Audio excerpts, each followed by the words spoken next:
Hi friends, আজকে আমি বানাতে চলেছি বাসন্তী পোলাও। তো বাসন্তী পোলাও বানানোর জন্য প্রথমে আমাকে বাটিতে আমি পরিমাণ মতো যে বাটিতে দেখলাম সেই বাটিতে আমি চাল নিয়ে নিয়েছি, আতপ চাল। তারপর নিয়েছি আমি কিশমিশ, কাজু বাদাম, আদা, গোলমরিচ আর গরম মশলা, এই কটা জিনিস। আর লাগবে আমার চিনি।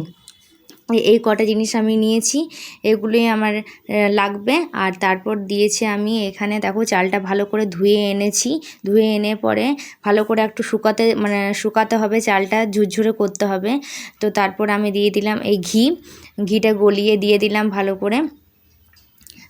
তোমরা পরিমাণ মতো ঘি দেবে, 2 চামচ আমি দিয়েছি।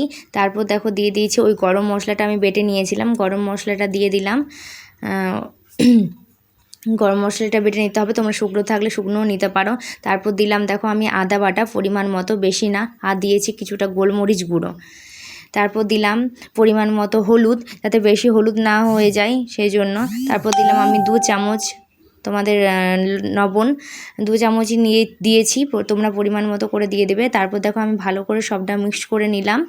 ভালো করে মিক্স করে নিয়ে এটা তোমাদের 10 থেকে 15 মিনিট কিন্তু ভালো করে রাখতে হবে একটা থালাতে ঢেলে নিয়ে। দেখো আমি থালাতে ঢেলে নিয়েছি, একটু ফ্যানের হাওয়াতে দিয়ে দিতে হবে শুকানোর জন্য। তারপর দেখো এইদিকে আমি কড়াই নিয়ে নিয়েছি, কড়াইয়ে গরম করতে দিয়ে দিয়েছি তেল, এই ঘি।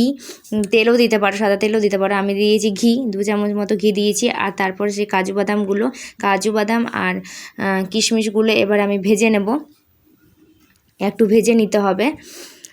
দেখো ভেজে নিচ্ছি আমি, কিশমিশগুলো দিয়ে দিলাম। ভেজে নিলে এরপর তোমরা এটাতে তোমরা গরম মশলা দিতে পারো, গোটা গরম মশলাও দিতে পারো আর তেজপাতাও দিতে পারো, কিন্তু আমার ভালো লাগে না বলে আমি দিইনি। তোমরা এটা দিতে পারো, আমি স্কিপ করে গেছি, তোমরা দিতে পারো। আরও ভালো লাগবে। আরও কিছু ড্রাই ফ্রুট থাকলে তোমরা দিতে পারো। আমি কাজু বাদাম আর কিশমিশ দিয়েছি, আমন্ড বাদামও দিতে পারো, এইরকম বাদামও দিতে পারো।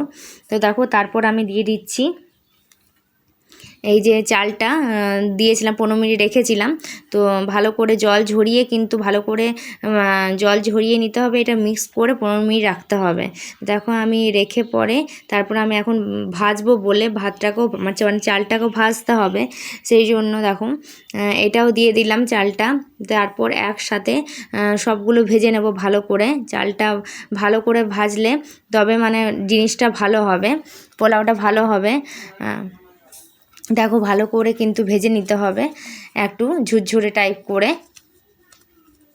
তো দেখো আমরা ভেজে নিলাম, এরপর দিয়ে দেবো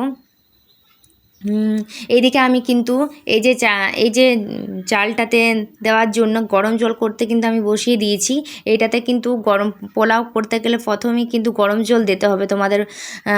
গরম জল না দিলে কিন্তু এই যে ছটে যাবে জিনিসটা, চালগুলো নিচে না ছটে যাবে, সেই জন্য গরম জল দিতে হবে। আমি গরম জল করে নিয়েছিলাম। দেখো আমার ওই বাটিতে চাল নিয়েছিলাম, ওই বাটিতে পরিমাণ মতো 3 বাটি কিন্তু তোমাদের জল দিতে হবে, ঠিক আছে। আমি আরও একটু জল গরম করে নিয়েছিলাম, আমার হয়নি অতটা, 2.5 বাটি হয়েছিল বলে আমি 3 বাটি পরিমাণ মতো করে জল দিই। 1 বাটি চাল আর 3 বাটি কিন্তু পরিমাণ করে জল দেবে তোমরা, তাহলে কিন্তু একদম পারফেক্ট হবে। আর দেখো আমি ঢাকা দিয়ে তোমাদের ভালো করে, আর গ্যাসের ফ্লেমটা লো করে দিয়েছিলাম।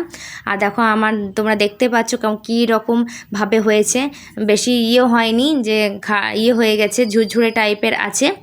দেখো একদম পারফেক্ট হয়েছে। আর দেখো ঠান্ডা হওয়ার পর একটু দেখো কত রকম তোমরা বুঝতেই পারছো যে কী রকম। কিন্তু দেখো কড়াইয়ের পেছনে কিন্তু মানে কড়াইটাতে কিন্তু লেগে যায়নি চালগুলো, সব কিন্তু একরকম একদম ভালো আছে, ঝুরঝুরে টাইপের হয়ে আছে, একদম পারফেক্ট হয়েছে। পরিমাণটা কিন্তু তোমরা ঠিক মতো করে দেবে, তাহলেই হয়ে যাবে। আর তারপর দেখো আমি মিক্সিতে চিনিটা গুঁড়ি করে নিয়েছিলাম, এই চিনিটা কিন্তু গুঁড়ি করে নিতে হবে। নিয়ে একটু ঠান্ডা হওয়ার পর চিনিটা তোমরা দেবে, তাহলে ভাতগুলো যে চালগুলো আছে ওইগুলো কিন্তু ভেঙে যাবে না, একটু ঠান্ডা করে দেবেন। তো আমরা একটু ঠান্ডা করে নিয়েছিলাম। তারপর আমরা ওই যে চিনির গুঁড়োটা সেটা দিলাম। দিয়ে পরে একটু তোমরা ভালো করে হালকা হাতে কিন্তু করে নেবে, নাড়িয়ে নেবে, বেশি জোর দেবে না, তাহলে দেখবে চালগুলো ভেঙে যাবে। দেখো আমরা হালকাভাবে করছি, ঠিক আছে, এইরকমভাবে করবে, তাহলে দেখবে একদম পারফেক্ট তোমাদের পোলাও হবে কিন্তু। আর খেতেও তেমনি ভালো হবে। তোমরা যদি পারো তো এটাতে আরও উপর থেকে ঘি দিতে পারো, কিন্তু আমি দিইনি, আমি পরিমাণ মতো যথেষ্ট দিয়ে দিয়েছি। দেখো তোমরা এইভাবে যদি পোলাওটা বানাতে চাও তো তোমাদের পারফেক্ট হবে। আর যদি তো আমার ভিডিওটা তোমাদের ভালো লেগে থাকে তো প্লিজ লাইক কমেন্ট শেয়ার করে দিও, আর আমার চ্যানেলটাকে কিন্তু সাবস্ক্রাইব করে দিও। এখনকার মতো টাটা।